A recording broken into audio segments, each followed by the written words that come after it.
Sir మీ పేరు? నా పేరు శ్రీనాథరాజు. ఎందుకు వచ్చారు సార్ ఇక్కడికి? పాప పెన్షన్ తీసేశారు, మళ్ళీ సబ్మిట్ చేయడానికి వచ్చాము. పెన్షన్ ఇవ్వమని చెప్పి సాయం కావడానికి వచ్చాము. పాపకి 90% డిజబిలిటీ. ఇక్కడ సమస్యలు వేగంగా పరిష్కారం అవుతుందని చెప్పి జనసేన ఆధ్వర్యంలో ఇక్కడ క్యాంప్ జరుగుతుందని చెప్పి తెలిసి వచ్చాం. మాది అనకాపల్లి జిల్లా పల్లెటూరు గ్రామం. నేను ఆటో వేసుకొని జీవనం సాగిస్తుంటాను. ఇప్పుడు పోయి ఎమ్మెల్యే గారితో మాట్లాడారు కదా, మిమ్మల్ని ఎలా చూశారు, ఎలా మీ స్పందించారు? సూపర్ ఉంది, రెస్పాన్సిబిలిటీ మాత్రం సూపర్ ఉంది. అసలే మేము వచ్చిన వెంటనే హ్యాండిక్రాఫ్ట్ కానీ ముందుకు రప్పించి నెంబరే చూడకుండా డైరెక్ట్గా మాట్లాడించారు. డైరెక్ట్ అక్కడ కూడా సమస్య సాల్వ్ చేయడానికి ప్రయత్నించారు. సాల్వ్ అయినట్టే. Thank you. మరి ఇక్కడ సమస్యలు వచ్చిన ప్రతి ఒక్కరికి మీరు ఏం చెప్పాలనుకుంటున్నారు? సమస్యలు ప్రతి ఒక్కరు వచ్చినప్పుడు ఓపిక ఉండాలి. కొంచెం అందరికీ టైం వస్తుంది, కొందరు బేగ అవుతుంది, తొందరగా అవ్వదని చెప్పి ఓపిక ఉండాలి. సమస్య అయితే అవుతుంది, చాలా బాగా చేస్తున్నారు. పవన్ కళ్యాణ్ ఆధ్వర్యంలో, ఈ యొక్క రమేష్ బాబు గారి ఆధ్వర్యంలో ఇక్కడ అందరూ మినిస్టర్లు, ఎమ్మెల్యేలు బాగా ప్రజలకు ఏ సమస్య ఉన్నా ఇక్కడికి వస్తే సమస్య తీరుతుంది. ఓపిక ఉండాలి. మరి ఈ ఒక్క మీ సమస్య నెరవేరిందని అని చెప్తున్నారు కదా, పవన్ కళ్యాణ్ గారికి ఏం చెప్తారు మీరు? పవన్ కళ్యాణ్ ఇప్పుడు చెప్పేది నేను 10 సంవత్సరాల నుంచి ఆయన అభిమాని, వీరాభిమాని చెప్పక్కర్లేదు. ఆయన కోసం మేము చాలా చేసాం. అందుకే పాప పెన్షన్ ఆపేశారు అప్పుడు ప్రభుత్వం అని అనుకుంటున్నాను. అంటే ఇప్పుడు పాపకి పెన్షన్ రాకపోవడం కారణం వైసీపీ వాళ్ళు అన్యాయంగా తీసేశారా ఆయన అభిప్రాయం.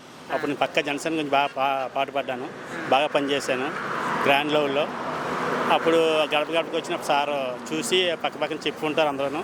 తెలియడం వల్ల తీసేశారని అనుకుంటున్నాను. మీ పాపకి ఎన్ని నెలల నుంచి పెన్షన్ రావట్లేదు? దగ్గర 24 నెలల నుంచి రాలేదు, 2 సంవత్సరాల నుంచి రాలేదు. 2 సంవత్సరాల నుంచి వైసీపీ అధికారంలో. మరి ఇప్పుడు జనసేన పార్టీకి ఆఫీస్కి వెళ్ళినట్టు మీ ఎమ్మెల్యేల దగ్గరికి వెళ్ళగానే వెళ్ళాను. అప్పుడు డిప్యూటీ సీఎం గారు అయిన బుడిమిచ్చాల గారి దగ్గరికి ఫోటోలు కూడా ఉన్నాయి. చాలాసార్లు వెళ్ళి కలవడం జరిగింది, కానీ స్పందించలేదు. సరే, మరి ఇక్కడికి వచ్చావు, ఇక్కడ నీ సమస్యలు చెప్పుకున్నావు. ఇదివరకు ఎవరి దగ్గరికి వెళ్ళి చెప్పుకున్నావా? ఇంకా ప్రజెంట్ నేను ఎక్కడికి వెళ్ళలేదు ఇంతవరకు. వైసీపీ గవర్నమెంట్ ఉన్నప్పుడు వెళ్ళాను. ప్రజెంట్ అయితే పవన్ కళ్యాణ్ గారు ఇక్కడ బాగా సమస్యలు ఉంటున్నారు. అక్కడ కూడా మా వాళ్ళు బాగా చేస్తున్నారు. కానీ డైరెక్ట్ సమస్య ఇక్కడ 90% డిజబిలిటీ కాబట్టి డైరెక్ట్ సమస్య చెప్పుకుంటే పని వేగవంతం అవుతుందని చెప్పి ఇక్కడ రావడం జరిగింది. పవన్ కళ్యాణ్ గారు ఈ ప్రజా దర్బార్ అనే కార్యక్రమం పెట్టడంలో నిజాయితీ ఉందా లేదా? సూపర్గా ఉంది. 100%, 100కి 200% నిజాయితీ ఉంది. అక్కడ కూడా చెప్పుకున్నారు, అందరూ పనులు బాగా అవుతున్నాయి. మంగళగిరి ఆఫీస్కి వచ్చి, జనసేన పార్టీ ఆఫీస్కి వచ్చి ఏమైనా సమస్యలు చెప్పుకుంటే అక్కడ వేగవంతంగా పనులు పూర్తి అవుతున్నాయని అక్కడ ఒక టాక్ వచ్చింది ఆల్రెడీ. ఇది ప్రజల్లో కూడా ఉంది. నేను కూడా తెలిసి అంత దూరం నుంచి వచ్చాను. చాలా మంచి కార్యక్రమం ఇది మాత్రం. Thank you. అమ్మ మీ పేరు? నేను వాళ్ళ పిన్నిని, బాబు వాళ్ళ పిన్నిని. అబ్బాయికి సోరియాసిస్ అయితే 10 ఇయర్స్ నుంచి బాధపడుతుంటే ప్రజా దర్బార్కి వచ్చాము. అక్కడ కుదరలేదు. సరే, జనసేన పార్టీ దగ్గర పవన్ కళ్యాణ్ గారిని కలుద్దామని వచ్చాము. ఇక్కడ వాళ్ళు మంచిగా హెల్ప్ చేశారు. ఇక్కడ ఎమ్మెల్యే గారు వచ్చేసి సీఎం ఫండ్, రిలీఫ్ ఫండ్ రాశారు. హాస్పిటల్స్ ఎంత ఖర్చు అయినా పెడతాము, లైఫ్ లాంగ్ అని చెప్పారు. మాకు చాలా హ్యాపీగా ఉంది. అది ఖచ్చితంగా నెరవేర్చి మాకు చేస్తే మాకు హ్యాపీ. ఇప్పుడు మీరు ఇక్కడ ఎంతసేపు అవుతుంది మీరు ఇక్కడికి వచ్చి కూర్చొని వాళ్ళు మీ సమస్యలు తీసుకోవడానికి? ఒక 1 అవర్ పట్టింది. మొత్తం ప్రాసెస్ రాసి పిలిచేయాలి 1 అవర్ పట్టింది. సరే, ఇప్పుడు మీ సమస్యను వాళ్ళు ఎలా తీసుకున్నారు? మంచిగా రిసీవ్ చేసుకున్నారు, మంచిగా మాట్లాడారు. ఇంకా మాకు తెలియని చెప్పారు. మేమైతే మామూలుగా ఏదైనా ఆర్థిక సహాయం అని అసలు మా దగ్గర ఏం లేదు. మొత్తం ఉన్న వరకు పెట్టి హాస్పిటల్స్కి పెట్టేసాము. ఏమి లేవని బాధపడ్డాము. వాళ్ళు ఇంక లైఫ్ లాంగ్ అనేది సీఎం ఫండ్, రిలీఫ్ అన్నారు. అది కరెక్ట్గా చేసి మాకు చేస్తారని నమ్మకంతో వెళ్తున్నాము. మరి చేస్తారని పవన్ కళ్యాణ్ గారు నమ్ముతున్నారా? ఓకే, పక్కాగా నమ్ముతున్నాం. సంతోషంగా.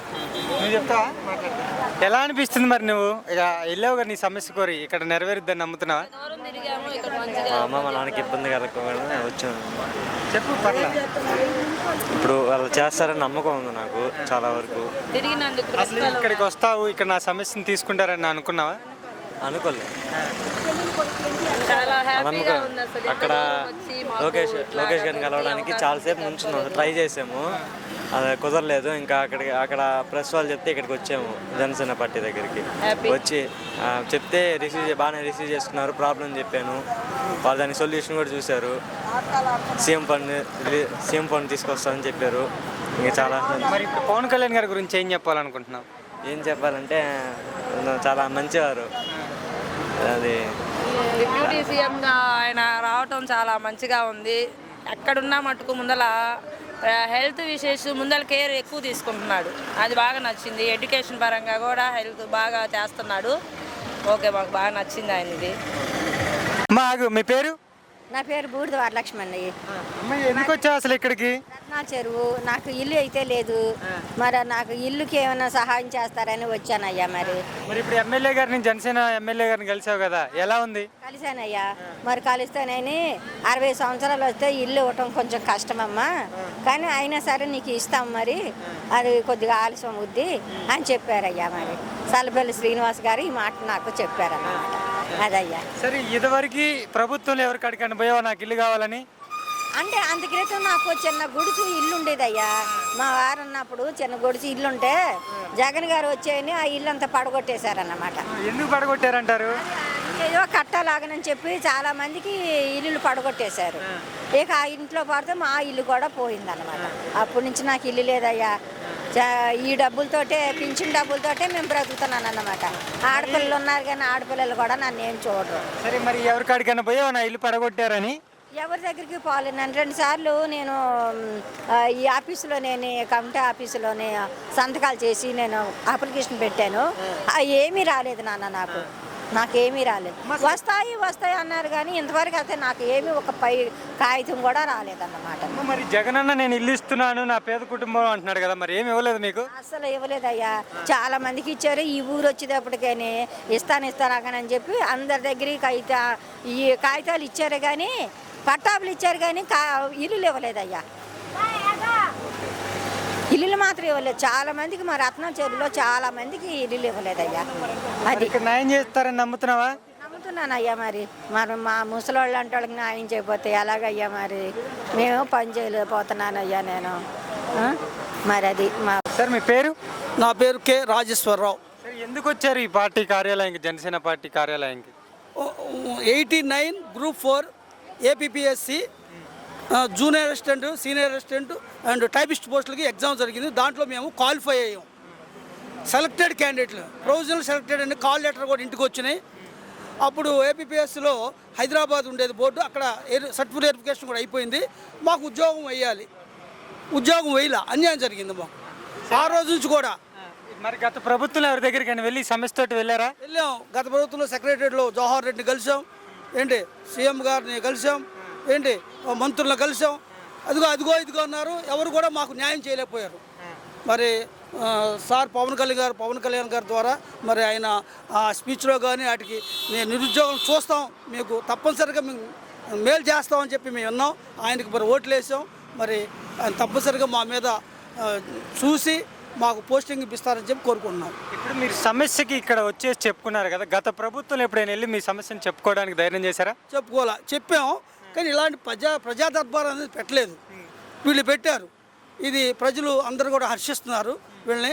అంటే మరి మా సమస్యలు కూడా పరిష్కరిస్తే మరి వాళ్ళకి మేము రుణపడి ఉంటామని కోరుకుంటాం. మరి ఇప్పుడు ఇక్కడ సమస్యలను చెప్పుకున్నారు, వాళ్ళు విన్నారు కదా, నెరవేరుద్దని నమ్ముతున్నారా? ఇప్పటికి ఖచ్చితంగా నెరవేరుతుంది. ఎందుకంటే పవన్ కళ్యాణ్ గారు తప్పకుండా చేస్తారని చెప్పి మాకు నమ్మకం ఉంది, చేస్తారు. మరి పవన్ కళ్యాణ్ గారి గురించి ఏం చెప్తారు మరి మీరు? ఆయన మంచి లీడరు, యంగ్ డైనమిక్ లీడరు. ఆయన ఇచ్చిన హామీలను కూడా నెరవేరుస్తారని తప్పకుండా మేము నమ్ముతున్నాం. అందుకే ఆయన గెలిపించాం ఈ రోజున. మరి అసెంబ్లీ గేటు దాటించమన్నారు కదా ఆయన్ని. అది ఈ పాలిటిక్స్లో రకరకాలుగా మాట్లాడుకుంటారు, అది అందరూ సాధ్యపడదు. ప్రజల్లో ఓట్లేస్తేనే గెలిచేది.